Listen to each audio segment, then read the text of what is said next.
Hello बच्चों, let us read the question. The question says a string of length 0.4 meter and mass 10 raised to minus 2 kilogram is tightly clamped at its ends. The tension in the string is 1.6 Newton. Identical wave pulses are produced at one end at equal interval of time delta t. The minimum value of delta t which allows constructive interference between successive pulses is. नीचे हमें कुछ option दिए हैं, बताना है कि इसमें से कौन सा ऑप्शन करेक्ट होगा। तो इस क्वेश्चन के लिए जो की कॉन्सेप्ट है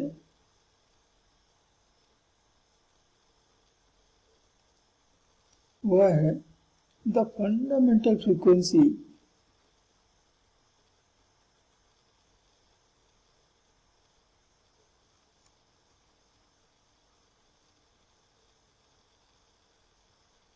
of a string.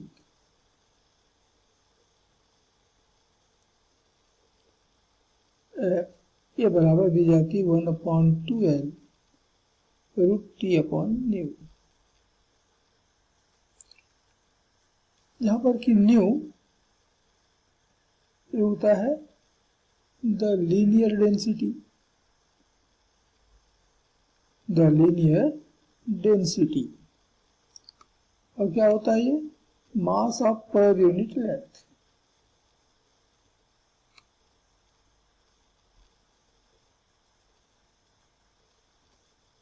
of the string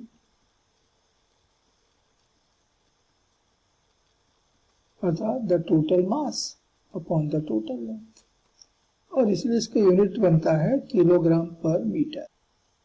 and then the minimum time interval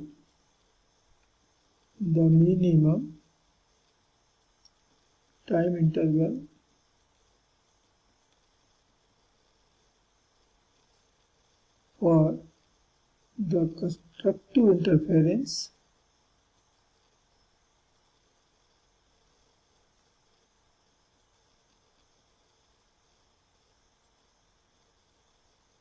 between the successive pulses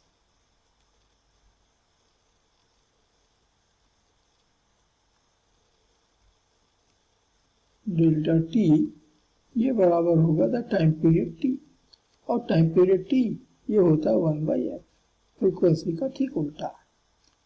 तो हम अपने इक्वेशन 1 से तो फ्रीक्वेंसी कैलकुलेट कर ही लिए होंगे, यहाँ से फिर हम डेल्टा टी की मिनिमम वैल्यू भी कैलकुलेट कर लेंगे। अब हमें क्वेश्चन में कुछ डेटा अवेलेबल किए गए हैं। एक तो दिया है लेंथ 0.4 मीटर, दूसरा स्ट्रिंग का मास 10⁻⁻² किलोग्राम, स्ट्रिंग में टेंशन 1.6 न्यूटन। तो ये सारे डेटा हमको यहाँ पर दिए हुए हैं and therefore given in the question. पहला दिया हुआ है mass of the string,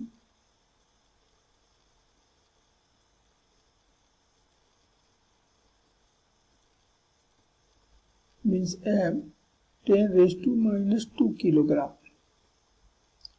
Second, the length of the string,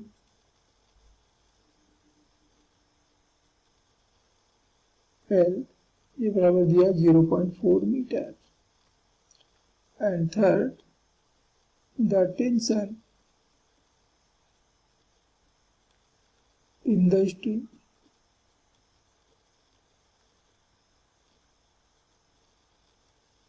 means capital T, और ये दे रखा है हमको 1.6 Newton.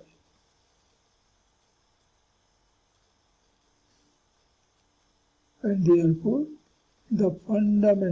therefore the linear density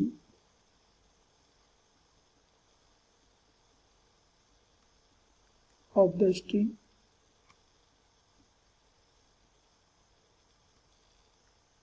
अर्थात म्यू बराबर होता है m/l, so it is 10⁻² upon 0.4 के बराबर मिल रहा है 2.5 into 10⁻² kilogram per metre. So the fundamental frequency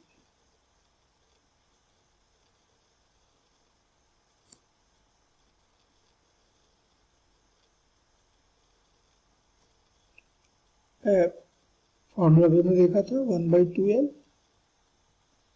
into √T upon new, sorry mu, तो मिला 1/2 और L की जगह तो दिया ही हुआ 0.4 इंटू T, ये तो क्वेश्चन में दिया सीधा सीधा 1.6, और म्यू अभी हमने कैलकुलेट किया 2.5 into 10⁻².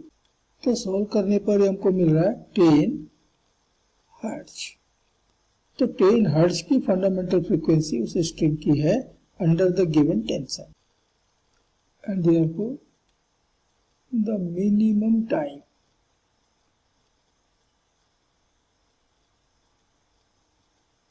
Interval delta T minimum,